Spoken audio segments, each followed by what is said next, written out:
Okay, this time we'll go ahead and begin our meeting. Welcome to the boardroom, everybody. We're here for the presentation of the 24-25 McDowell County recommended budget. So, Mr. Wooten, this budget is yours. Okay, go ahead, Mr. Wooten. All right, well, it's that time of year. It's not necessarily the most enjoyable time of year for people that are in either a finance or a city or county manager job.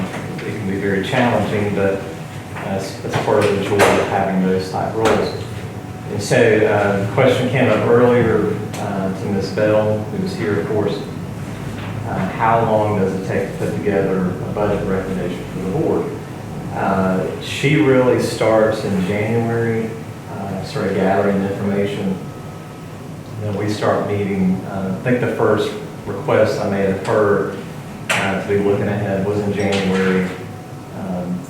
And so we start talking about it a little bit in there, a little bit more in February. Start working on budget packets and things, and then we send packets out to departments, internally and external agencies in early March, if not beforehand. And once we get those back, we work on those and meet with a few folks, meet with as many departments as we can. We meet with sometimes external folks, but we expect that the information we need to present to you is provided back. And that's happening for everyone internally as well as externally. So again, as I like to say every year, and I mean it, of course, you know, this is our recommendation. My recommendation as budget officer, but once I stop talking, it's then your budget to do with it as you wish. If you want to make changes up or down, eliminate funding, add funding, whatever, that's your prerogative. So we'll get into the ins and outs here in a second. I don't know who James Frick is, other than he was an intellectual, I guess, but I stand by what he said in his quote. As you can see, don't tell me where your priorities are, show me where you spend your money, and I'll tell you what they are. And I believe that because some of the things that we, as a county, all 100 spend funds on, you have no option on. You have to spend some amount of your money on funding schools, funding social services, funding the sheriff's office, EMS, other things that are mandated. But even in that, you have some discretion on how much funding you provide those agencies and entities. And so, again, maybe beyond that, there are definitely discretionary funding opportunities that you do so more in the Parks and Rec and library and senior center and different things. Again, a quick highlight of the organization. Hopefully this isn't news to you, but we have a lot of departments and agencies internally that are funded. And as I say, you know, probably every one of those on the bottom there on the org chart as it is, everyone that's in that position looks out for their office or their department with the passion that they want to do what's best for their department or office, and they want to represent themselves well, the organization well, and serve the people as best as they can. And the best as they can be dependent on how much funding they receive, of course. And so that's where pretty much everyone we meet with, we have had a few people say, I'm okay, you know, but there are people who say, well, if I have a little bit more funding, I could do a little bit more of this, or wait times could be reduced or whatever. So again, we don't have unlimited funding. It's taxpayer money. It's not an unlimited resource, and so we have to work on that limitation. But again, your folks are doing a great job of managing what they're given, and they appreciate it. But at times, most would like to utilize more if it was available to be able to do better service or additional services. So talk about internal. These are our external funded agencies. Most of these are mandated. There are a few that are not. The ones that just highlight quickly, of course, that are mandated, that are kind of in the midst there, that necessarily don't stand out in the school system. We'll talk about them and the college a little bit more specifically later. There are some nonprofits that we have on this list that we contract with. You are allowed to contract with nonprofits if they are providing a public service that you're otherwise empowered to do. And so there's 4 or 5 of those on there. And the idea is that even though this is funding going to someone else, you have oversight of it to a great degree, and you're ultimately responsible for how they spend it. Now, there's a little bit of differentiation between maybe how the school system spends their funding than maybe Freedom Life, for example, just picking on somebody. But you ultimately can ask definitely questions about how things are spent in the school system or the college or any one of these agencies, and expect answers. So I'll talk about the current fiscal year for a second. We're doing a lot, and these are all, this is just a snapshot of some of the bigger items. It isn't necessarily reflective of all our departments and offices about what maybe they're doing beyond that, but these are some of the bigger picture things, maybe closer to you. And so again, we're continuing to oversee the American Rescue Plan Act, investments you've made. We have a deadline of this December to obligate funds, and a December 26th deadline to expend all the funding. So any grants that we've received that are tied to ARPA have that drop dead date of 12/26. So there's a lot going on with that. A little bit of water, a little bit of broadband, a lot of other investments just kind of spread throughout. Mentioned broadband, we're partnering in a way with Spectrum to do expansion in the county now. They're doing about 2,000 households with the GRADE grant.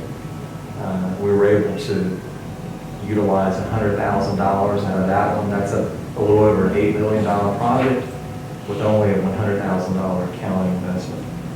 Tomorrow, I will participate in a scoring process for our CAD program. That's $900,000. It's sort of flipped on its ear a little bit from GRADE. That one requires more county investment. There's less company and less state investment, but that one is still looking very positive as well. In August, you initiated a strategic planning process. There has been strategic thinking, I think, for many decades with this board and prior boards, but there's never what I would call a strategic plan. And so many of the people in this room and other staff and some external folks like the school system, the college, and others have been meeting since that time to work up a plan based on your direction. And I hope to have that draft presented to you in June for further review. I've talked about water quite a bit. We've got Hoppy Tom Hollow starting in the next couple of weeks. We've got the East End project getting close to the end on design. That's a massive grant, a massive project. It will be very beneficial to the area near the golf course. We had about 4 or 5 failing wells. We received a grant from ARC, Appalachian Regional Commission. There's a state appropriation as well as school system funding to extend a water line to West Marion Elementary. May 31st is the deadline on that engineering. We've got about 5 or 6 firms interested in that. So that'll hopefully be before you soon. The Recreation Center project, that has been something that you've talked about for 3 or 4 years. We're going back to 2021 state appropriations that are paying for that. For right now, it's a brand new accessible pool and improved parking and access. And so that's a great project that is underway right now. Again, more water, phase 1A and 1B are almost, I'll say about 80% complete. During the past fiscal year, you sold about 11 acres to Forza X1 near the Universal Building. If you happen to go drive by that, the building is almost fully up. There's a roof, they're putting up walls, and so they're moving pretty quickly. Which is a good thing, because back in the day, we had to give the land away as an incentive to get them to come here. So now, we sold the land and didn't give it away, and it's from there to build a brand new building, so that's good. It's a win-win. Related to that project, but also for future development opportunity, there's some water and sewer lines that have been installed. Primarily, well, a combination of ARPA funds that we received, as well as the Industrial Development Fund grant from the state. And those are being transferred to the city since it's in their service area. Shooting range continues to do well. They've had a lot of archery tournaments, youth tournaments lately. A lot of folks coming into the county spending money there. The playground at Maple Leaf was completed. We had a ribbon cutting for that. There's a few more enhancements Chad is working on there. Last fall, the Black Bear Park and Campground opened to the public. Rave reviews. If you talk to anybody that's been there, and Mr. Green has worked there as a host, more and more popular by the day. And we're doing more and more to push it out to people as far as awareness. I checked yesterday, and with what minimal use that we had in April and so far in May, it's been over $5,000 in revenue. Wow. That didn't cost taxpayers anything, yet we are getting that revenue off there. It's wonderful. A few more paving was completed at the mental health building and the Sugar Hill Convenience Center. And that, if you had seen the mental health building there on Spalding Road, it was part of the driveway was rock, and so that was much needed. And we've got other projects to work on later in the fiscal year. You've approved moving forward with some transfer station repairs that will help with the tipping forward. You also have some additional enhancements going on there with a new set of scales and road improvement. There are some design and planning for various projects capital-wise, including DSS, services building, animal shelter, and others. And then a little bittersweet perhaps maybe for Mr. Keller, the former EMS Station 1 has been removed for future development. I don't think it's too sad about that. I don't think, I said it was bittersweet. Maybe it's more on the sweet side. I think the new building is the original drawing out of it. And response times have increased, which therefore enhances, decrease, which enhances the patient outcomes. He had a great photo in recognition of EMS Week for, I think it's one we found in a file or something, the old versus parked out front. So we've come a long way. But now, who would ever thought, though, looking at that site prior to it being touched, that it would have turned out as good as it did, though? And, there was a lot of dirt. It's a beautiful site. So I'll move from current year to while we're all here, I think. So fiscal year 25. So I've talked about this many years. How do you get to the recommendation? I've talked about you have state mandates, and if you thought you wanted to not fund one of those state mandated agencies, that would be an interesting discussion with somebody, but you have no choice about quite a few of what is in our items that are in our budget. Again, some discretion on the funding level, but not necessarily funding them. Then you have your priorities, and so those are things, whether it relates to mandates or discretionary spending, that you want us to focus on. So that's in here, and then the agency and department requests. Again, it all has to tie back to what you want to do ultimately, but we listen to folks and try to filter that through what the board will be supportive of, but also what the departments and agencies see firsthand. And then public requests, you are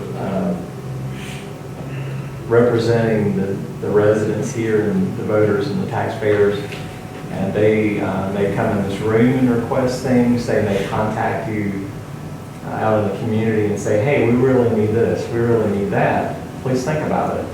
And sometimes you see that more of an incremental change or shift or enhancement of service or a shift of service, and sometimes it can be something a little bit on a larger scale. We can't forget the big green dot there. It all is dependent on available resources there. And if you don't have the resources, which again, I don't think I have to remind you, but the resources belong as taxpayer funding. If it's federal money we're receiving, it's federal taxpayers. If it's state, and on down. And if not for the taxpayers providing that funding, we're not here. So again, these don't change that much as far as our priorities. These are your priorities. Just to be clear, you've made it very clear to us as staff, you want quality people. And the people that are in this room, as far as your department leadership, agency leadership, they want quality people as well. And so that's, if you don't have good people, you're not going to have good services. A big part of our budget we'll get to in a minute is about education funding. You've made it clear through many discussions you've had with staff, but also with the Board of Education, that you find very important to make sure we have good quality schools and that they're funded adequately for educating our young people so that we have a brighter future for us. You want to make sure we take care of our properties. And so we, every year, try to bump up what we put into our funding for capital maintenance because we like new buildings and the new services they allow us to provide, but we have a lot of older buildings too. If we don't maintain them properly, then we're in trouble. We've got targeted position enhancements at times to retain folks, especially in key areas. And then another area we've talked about in this room even recently is our health insurance. Health insurance, regardless of what employer you are, is very expensive, and it grows exponentially in cost every year. That's a bigger problem we can't address. That's the medical delivery system in this country, but we're trying to do better every year by budgeting more for that ever-growing expense. So I've talked about process, but just as a reminder, I, as budget officer, that's the statutory term, I meet with department heads and office heads to go over the budget needs, try to meet with everybody as possible. The schedule can be difficult, but I do try to make sure their needs are expressed. It may seem like, and I meet with the finance director maybe once, where that wording is, we meet maybe once every hour sometimes when it comes to budget prep. Especially for March and April, I can be hard to find because I'm in the finance director's office a lot, going over budget with her. And so there's other things going on, of course, but that's a big part of our time. And so the third bullet there is today I'm presenting the budget. It will be made available on our website. It is also available for statute in the clerk's office after this. And there's an advertisement going in the McDowell News about its availability and advertising the public hearing that will be June 10th. And so you have to adopt the budget by in June. I wouldn't necessarily recommend waiting until June 30th, but you can wait as long as that if you would like to. But you have from now until June 30th to request any changes that you'd like to make. So as far as new expenditure impacts, so if you look at the next few pages, we try to make sure we're hitting sort of the bigger picture of the impacts.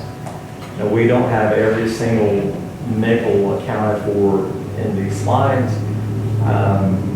If our copier in one of the departments costs more money, we're not going to put that up there. But if there's position enhancements or retirement system increases, for example, the big ones are going to be here.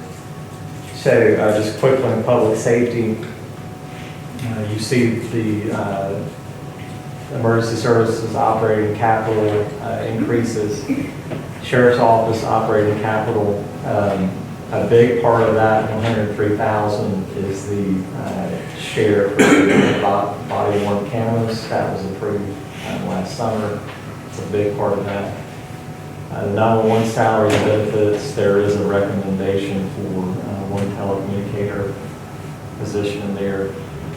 Sheriff's Office, there are 3 positions recommended there that are offset with some revenues, and we'll get to that in a minute. And the same with organizational improvements. There's a current year raise and benefit impact. There's a recommended 3% increase for county staff, cost of living adjustment. For health insurance, there's a $200,000 increase recommended. That's on the employer contribution. And again, we're trying to keep that number growing that we're attributing per employee. What are we basing right now per employee rates for health insurance? $750. No, we went up to 800. And then, well, it's a total of 850, 800 from us and $50 from the employee. The next one there, the retirement system rate increase. Mentioned this probably in the last 3 or 4 years. The retirement system, it's local government retirement systems, referred to as elders sometimes. We're participating employer. Those rate adjustments, contribution adjustments are set by a board in Raleigh. It's not something we have discretion over. And so they're on a plan to improve the health of the retirement, the pension, and which means that the employers are having to put more funds in. A lot of that has to do with market performance. From 2008 until around 2015, the stock market was depressed after the Great Recession. It took a long time to recover, and so that took a big chunk out of the pension plan health. So under the next item, there's an additional tax real property appraiser recommended in the budget. You approved doing a a staffing study and operations study by the Association of County Commissioners. That has been shared with you. They recommended, I think, ultimately about 4 additional staff in that department based on the number of parcels we have. Their recommendation opinion was that we're understaffed. And I asked them, honestly, if we were making one position change, because they had different ones in there, they recommended a real property appraiser because that's where you're going to go out and notice improvements. DSS Medicaid staffing, $31,000. That is not what we would pay somebody to work in that office. We wouldn't probably get anybody at that level salary and benefit. What you see there is the county share for 4 positions. And so for $31,000, you get 4 people, which is a pretty good deal. I'll get to the staffing requests that were not recommended later on. There were quite a few of DSS. And Sigmund has talked to you, I think Monday, about the metric that the state has laid out on the IMC workers on the caseload, and we're woefully under the recommendation. And so a lot of that has to do with Medicaid expansion, which has been, again, great for our people here to get health care. It's great for the providers to have bills paid and, things like that. But it has increased the workload, not just on Medicaid side, but also on the food and nutrition side, and others, heating assistance and things, and so that's creating more workload for us. And then there's an additional, the software program you approved last year for NeoGov, the 26,000, that will start to implement in January, a payroll system changeover. So we'll just hit debt really quick. These are new debts. So we have more EMS debt with DANDAT, sheriff and waste collections, but those are new debt that's been taken on for the coming year. Other areas that we have, transportation, we skipped a year on transit vans. We didn't have, that was on purpose. The state didn't have us on replacement schedule for the current fiscal year, but they do next year. So that's 2 vehicles, and there's an offset I'll talk about in a second. Recreation, there's a little bit of an adjustment for having a full year of Black Bear there, but also some capital improvement monies, as well as for facility maintenance. And animal services is for the additional, with animal control coming over. That's going to be 2 officers, right? That's right. Community economic development, it's kind of hard to figure out where to put waste costs, so we put it in community development. We're going to have a 5.8% adjustment on our tipping cost for the public this year, CPI. So that's a little bit of that. And then the health department, that is a 5% increase, which is the same percentage increase as Rutherford County for what they were doing. And I believe their increase was about 50,000. We had looked at, 2 years ago or 3 years ago, having our own health department and not being a part of the coalition, and that was going to be, even then, $1 million? It was about $1 million if you were a county level department, and we're, after this, be about 680 or so. So we're still getting, as far as that's concerned, a good bang for the buck compared to a county level department. So as far as the total number, the proposed budget, you see there the $63,771,805. You see the increase, it's a 3.2% increase. So just as a comparison for prior years, 3.2 is not counting last year, it's pretty much an average increase. If you average out some of those years. If you took everyone's request and said you wanted to fund it just as they came in, the total budget would be over 3.7 million higher than it is in recommendation. And that would be the tax rate that would be necessary to fund that. So the proposed tax rate is proposed to remain the same, 56.75. I hear comments quite often from folks that say, well, why don't we just do away with property tax and things like that? If we did, we wouldn't have DSS, we wouldn't have EMS, we wouldn't have school system, we wouldn't have sheriff's office, because that's where our money comes from. If you took out 51% of your funding, you're down to, which really wouldn't work, but just hypothetically, you're down to a $31 million budget, which sounds like a lot of money. It is, absolutely it is, but there's no way to function with losing your primary funding source. And I've said before, and I'll stand by it until somebody maybe finds find something to prove me wrong. Most counties are going to be very close to this pie with the revenue. There are probably going to be some counties that have more sales tax revenue, especially a tourism area, maybe a metro area where that sales tax is going to be a bigger percentage. So right now we're about 15%. And property tax may be a little bit smaller.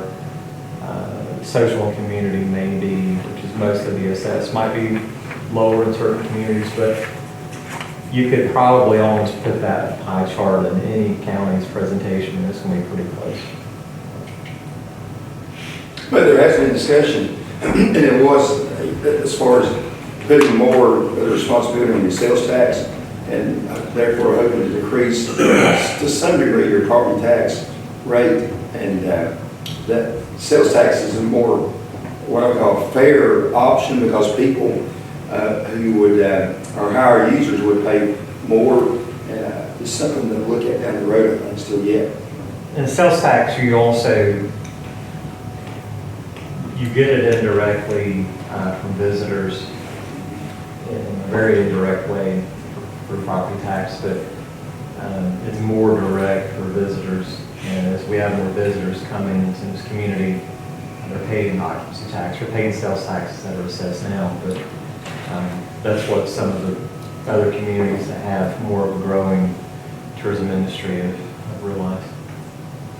So as far as the significant revenue changes, excuse me, you see the property tax additional revenue there, a little over $855,000.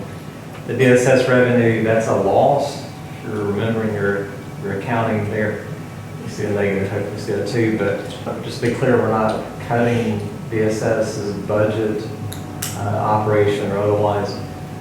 There are funds that before, I guess currently, we are receiving from the state and passing through to energy providers, for example, for some of our funded agency. So moving forward, that funding will go directly from the state to the energy provider, bypassing the county altogether. We'll still do some of the, quite a bit of administration, but just will not pass through the funds. Sheriff's functions, there's some combinations there, some additional revenue that he's been able to receive through operations. Some of that is related to jail revenue as well. Interest income, when interest rates go up, the Federal Reserve action, we benefit on interest income for reserves we have. We lose out on borrowing money, of course, just like anyone else. So there is an offset there. Transportation I talked about.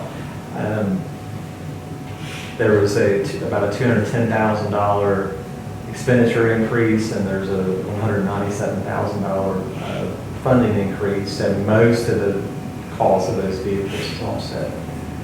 Then building inspections, we've had you see the 350 currently. We're well on pace to exceed that and to meet, perhaps exceed what's recommended budget next year. But the function, the revenue that results of the function of building inspections has to stay in that department by statute. We're not allowed to spend it on DSS with the sheriff or anyone else. And so what you see at 582 is essentially what's budgeted to operate this department next year. So that's explaining that increase there. And sales taxes,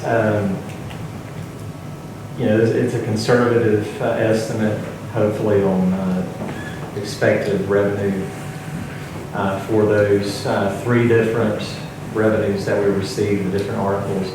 Then the last item is the payment in lieu of taxes that we receive for the National Forest. And again, the expenditure overview for most of your counties is going to be pretty close to that. You might see a shift somewhere in the percentages, with the three biggest being public safety human services and education, but they're going to be pretty close. And I'll maybe bet $1 that in every county, those are going to be the 3 largest. Speaking of education, you met with the Board of Education several weeks ago in a joint meeting where they presented their budget request. We received the McDowell budget request as well. So what's recommended for McDowell County Schools is an approximate 3% increase. So the dollar increase is $289,000, the recurring expense. McDowell Tech, they have different buckets of funding, I'll say. So for their current expense, there's $25,000 increase. The Old Fort facility will open this coming fiscal year, so the $27,000 is what's projected to operate that. And then the capital outlay is for their building maintenance and things. So some of you may remember, it might be just Mr. Walker and Mr. Brown, I think, just what I'm about to say may even predate Mr. Green's first term. This slide used to have on it, which is I think important for history, it used to have solid waste fund on there, which I'll get to in a second. It also used to have fire department funding. We used to have a general fund allocation from the fire departments, and that used to be on here, and that was pointed out as a funding expenditure that was usually more typical to be found elsewhere, usually district taxes. As it started off here, we funded the departments by contract through the general fund. We didn't have fire taxes. Fire taxes were introduced when things became very expensive, of course, and eventually that expenditure shifted to the fire tax completely. What has not shifted is solid waste funding. Most counties, especially our size, they fund solid waste operations quite a bit differently. Most that we can tell, there's a few variations out there. Most do what they call a household user fee that is essentially, I call it a trash tax. It's essentially assigned to each residential property. And it may range from, I've seen some as low as $75 per year. I've seen some, Rutherford County is over $160 a year that is assessed to each residential unit, not even property. And so that funding in those counties is used to go into the solid waste funds that they operate. We do not have that here, of course, so the $1.6 million is generated by all property and taxpayers and then is transferred over to the solid waste fund. Some counties, I've seen one that has a district, solid waste district tax, which is allowable. Buncombe is one that does not do either of those two options. They have a franchise agreement where each resident is essentially required to have a monthly service with the provider, and then that provider brings the waste to the county and pays for it, and the cost is passed on to the user. So this has been up there as long as I can remember. It's just we're in the unusual category anymore. That equivalent is 2.89 cents. If it was looked at as an tax impact. Long-term, what I would call like capital type debt, so like non-vehicles and equipment. You have EMS spaces opened several years ago that will mature in 2040. Now, will you still be here 2040? You still be working in? 2040? Yeah. We want you to be there when we retire today. He might be there, but I don't know who the employee. Is there a marker outside? Hopefully not that. The jail courthouse renovation project matures in 2030. Courtroom addition, so the the jail courthouse. That was an expansion of the jail, mostly on the female side, and it added some security enhancements to the courthouse and the elevator. Well, courtroom addition, that's more the renovation project that happened where the courtroom was added, windows were replaced, HVAC, et cetera. So that doesn't mature until 2033. So we do have a decrease in the debt payments this year. It's called the Ford Miller Building on Baldwin Avenue. That's now owned by the college. It was owned by the county while the debt was being paid off. That has been paid off, and so we've got a while before we pay off anything else. What's not on here, it's not a general fund payment. The Universal property that debt is being paid for by Universal tenant income. What's the, other thing on the next one here, what's I know we received $557,000 in leases, rents. What's the debt? What are we on that building see yet? Can I get back with? Okay, and also give me the yearly debt payment on that too. The wager, I guess, that it might be on. We bought that in 2012, and I'm going to wager we pay it off in 27, but it might have been in 20, so then it would be a little bit longer. So we'll get that to you. I do like to talk about things that aren't addressed in here or otherwise. There really shouldn't be any surprises on the Capitol here. We've talked about these. Social services, I think I told the department heads in this room a couple of weeks ago, they outgrew the building they're in probably when they moved in there. That's not quite true, but it's pretty close. Child support has never, if they've been in that building, it wasn't very long. And we've moved people out. Adult services after that. Transit moved out because of departmental shift, but they would have been out of there already if they hadn't. So we're in 3 different sites.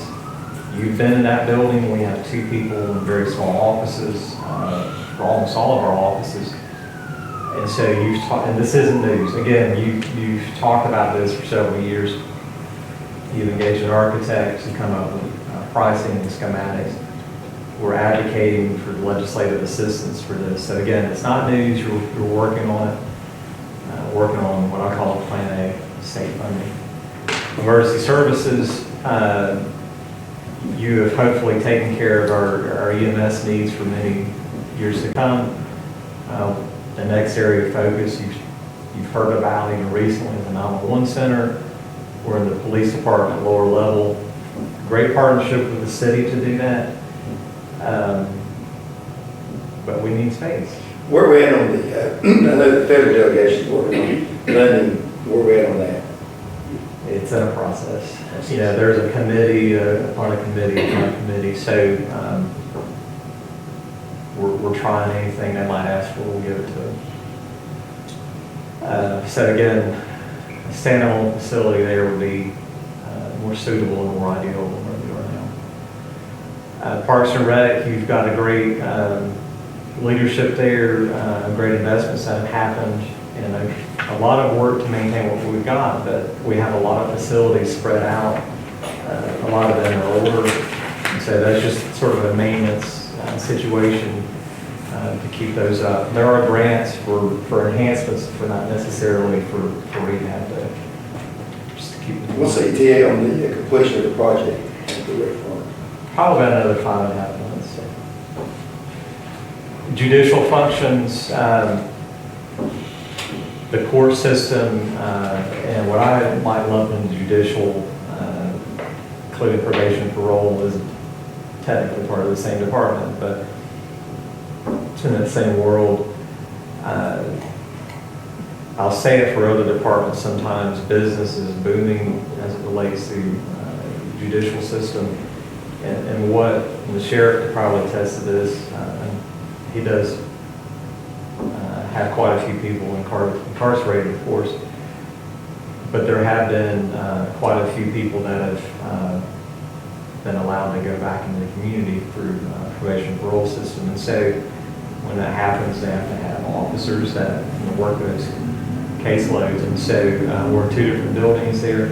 We've talked about having that function in the services building.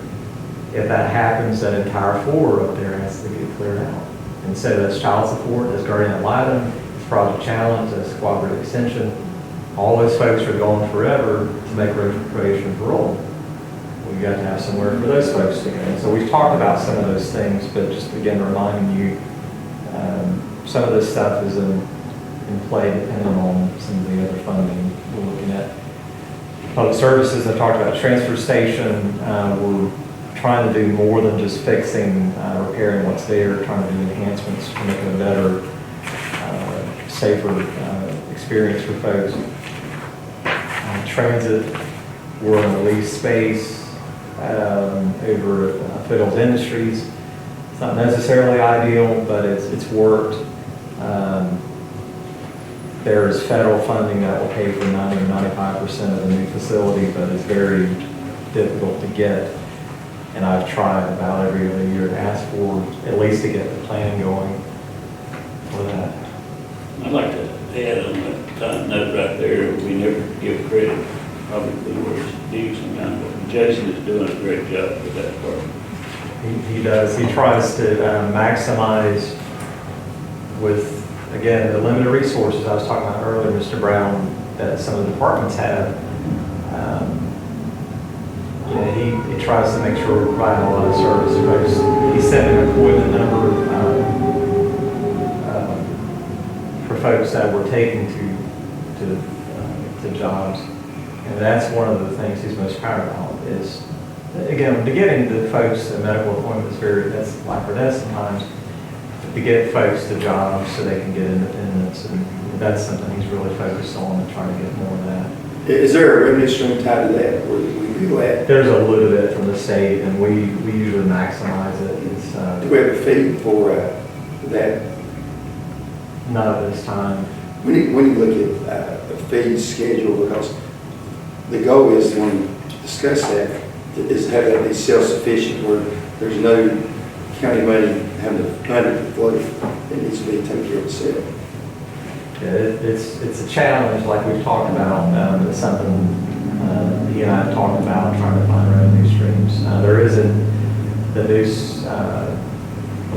service that is federally funded, one of the revenue tied to that. So that, I think, it's sort of the pilot for revenue collection. Did he request any additional drivers in this year's budget? I don't think he did. I think we had, based on the funding we're getting from the government, that he's doing pretty good over there. I don't think our ship's sinking by no means on what we invested. It's increment. He's trying to find new revenue sources all the time. There's a small little contract we're doing with McDowell Hospital, and so we're trying to find some low-hanging fruit on that. And one of the limitations we do have on staff, I mean, it's the cost to pay them, of course, but the state essentially sets the vehicle roster for us, and we're not allowed to just go out and necessarily buy vehicles without their buy-in, because there's an expectation typically that we're going to help pay for them.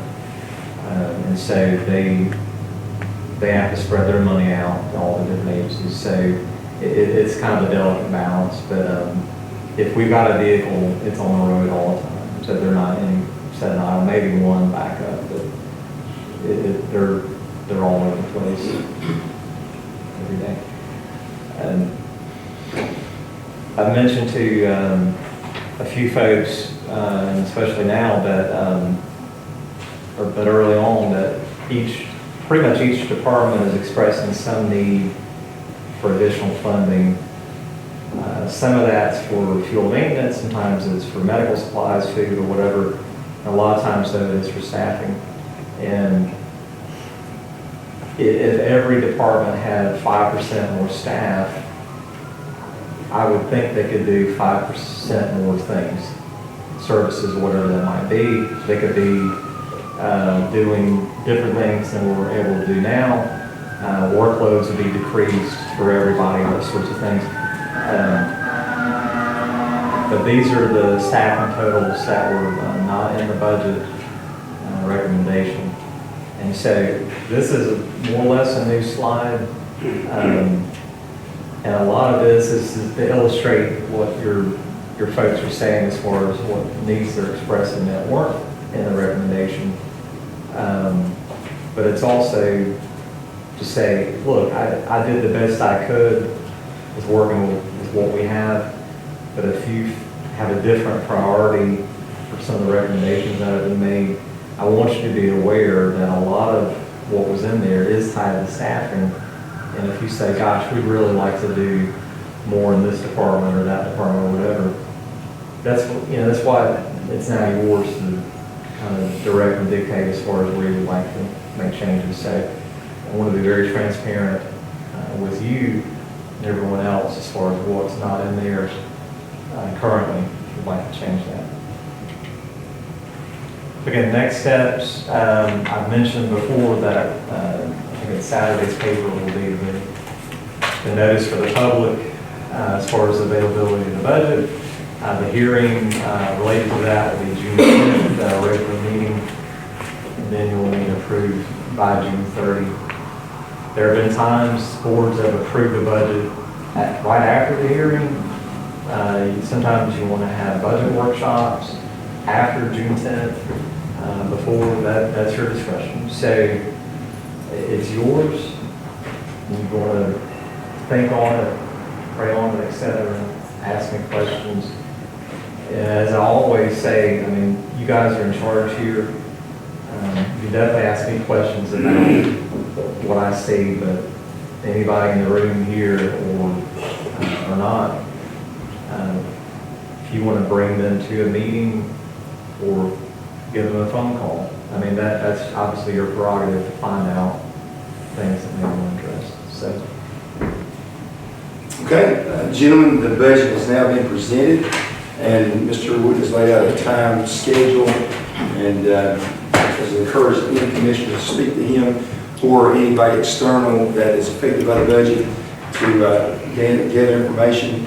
So is there questions now for staff by any commissioner? I've got a question for William. Telecommunicators had a conversation a while back. Are you guys still seeking part-time? Are you okay there, or do you need more part-time? Or We still have positions posted for part-time and currently one full-time. one full-time and part-time? The full-time position that was open is, I think, currently closed and in the process of being filled. Okay.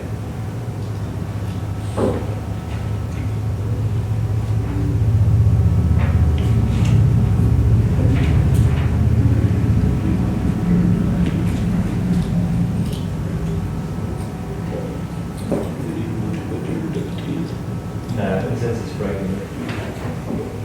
Just adjourn completely unless you want to meet. Okay, motion to adjourn. Second. Discussion, all in favor, say aye. All right. Thank you. Meeting here today